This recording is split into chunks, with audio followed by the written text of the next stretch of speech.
देखिए, आज हम चर्चा करेंगे शीत युद्ध के आज हम चर्चा कर रहे हैं शीत युद्ध के षष्ठ चरण की, जिसमें पाक बांग्लादेश संघर्ष है 1980 से लेकर 1989 तक के 1971, यानी अंतर्राष्ट्रीय राजनीति में जहाँ कहीं भी दो देशों के बीच में संघर्ष हुआ, वहीं संयुक्त राज्य अमेरिका और सोवियत संघ आपस में बट गए। यानी एक गुट जो नेतृत्व कर रहा है, जैसे इसमें पाक बांग्लादेश संघर्ष में बांग्लादेश का समर्थन किया भारत ने, और भारत का सहयोग किया सोवियत संघ ने, और पाकिस्तान का समर्थन किया संयुक्त राज्य अमेरिका ने। तो यानी कि ये इसमें भी अंतर्राष्ट्रीय राजनीति में एक तरह से एक युद्ध की स्थिति बन गई। अमेरिका और सोवियत संघ दोनों देश आपस में खड़े। भारत के प्रयासों से, भारत का उस समय सोवियत संघ मित्र हुआ करता था, उसका भी हमने सहयोग लिया, और एक तरह से हम कह सकते हैं कि अंतर्राष्ट्रीय राजनीति में श्रीमती इंदिरा गांधी के नेतृत्व में अलग बांग्लादेश का निर्माण किया गया पाकिस्तान से। तो यहाँ भी अंतर्राष्ट्रीय राजनीति में दोनों महान शक्तियों के बीच में एक टकराव की स्थिति। इथोपिया और सोमालिया संघर्ष, ये भी 1900। तो इसमें इथोपिया और जो संघर्ष है, इसमें सोमालिया का जो समर्थन किया है संयुक्त राज्य अमेरिका ने, और इथोपिया का समर्थन किया है सोवियत संघ ने। तो अंतर्राष्ट्रीय दोनों महानतम शक्तियाँ यहाँ भी आपस में एक दूसरे में बट गई। और ये अंतर्राष्ट्रीय हम लोग आपको कह रहे हैं कि जहाँ कहीं भी अंतर्राष्ट्रीय राजनीति में दोनों देशों के बीच में तनावपूर्ण स्थिति कब हो, भारत पाकिस्तान का मामला हो, भारत बांग्लादेश का संघर्ष, भारत और या पाक और बांग्लादेश का संघर्ष हो, चाहे सोमालिया और इथोपिया का संघर्ष हो, यहाँ भी कम्पूचिया में, अफगानिस्तान में सोवियत हस्तक्षेप 1979। जब अफगानिस्तान में सोवियत सेनाएं बार बार जाकर हस्तक्षेप करनी, तो संयुक्त राज्य अमेरिका ने इसका विरोध किया, और अमेरिका ने सोवियत संघ को कहा गया कि भाई अफगानिस्तान से अपनी सेनाएं हटा ले, वरना युद्ध के लिए तैयार।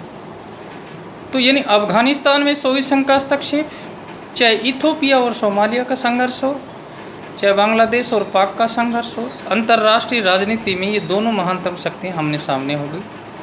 दोनों एक दूसरे गुट का समर्थन करने लगे। अफगानिस्तान में का पक्ष लिया संयुक्त राज्य अमेरिका ने, और सोवियत सेनाओं को वहाँ से हटना पड़ा। दक्षिणी कोरिया तथा सोवियत विमान के गिराव, दक्षिणी कोरिया द्वारा सोवियत विमान को गिराया गया।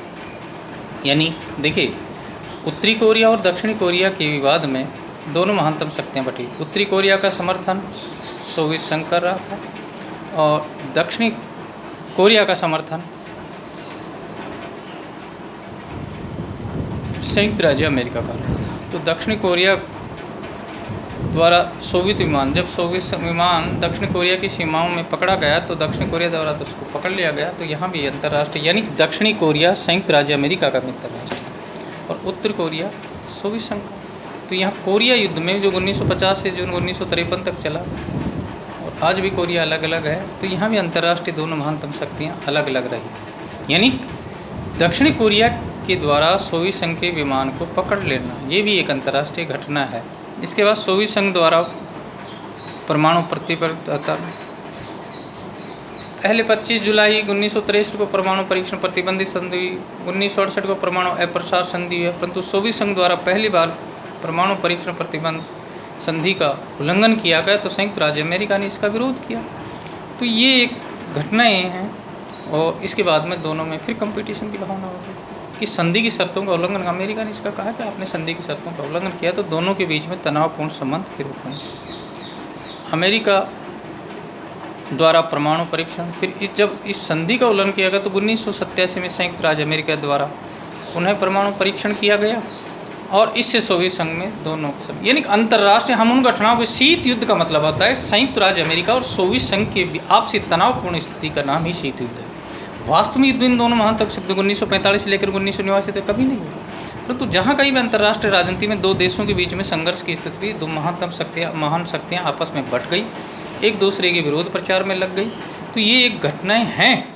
तो अमेरिका ने भी, और इसके बाद में सोवियत संघ रीगन द्वारा सोवियत संघ को अविश्वास, और लास्ट में अमेरिका राष्ट्रपति रोनाल्ड रीगन के द्वारा सोवियत संघ के विरुद्ध में अविश्वास प्रस्ताव लिया, और सोवियत संघ का लास्ट में जाकर 1989 में विघटन हो गया, और उसको एक तरह से मुँह की खानी पड़ी, जो कई घंटों कजाकिस्तान, उज्बेकिस्तान कई भागों में विभाजित हो गया। और आज सोवियत संघ सोवियत संघ ने रहकर केवल और केवल रूस है जो आज भी अमेरिका का विरोधी राष्ट्र है।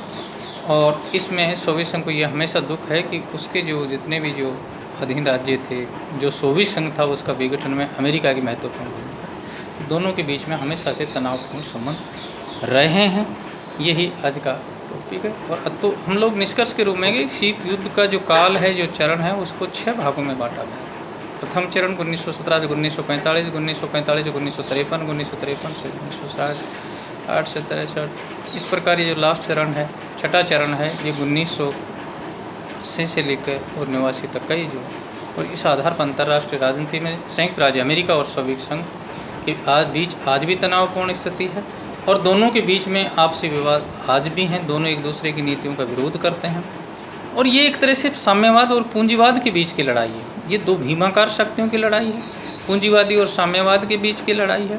और इसमें दोनों महानतम शक्तियाँ एक दूसरे का आरोप प्रत्यारोप करते रहते हैं।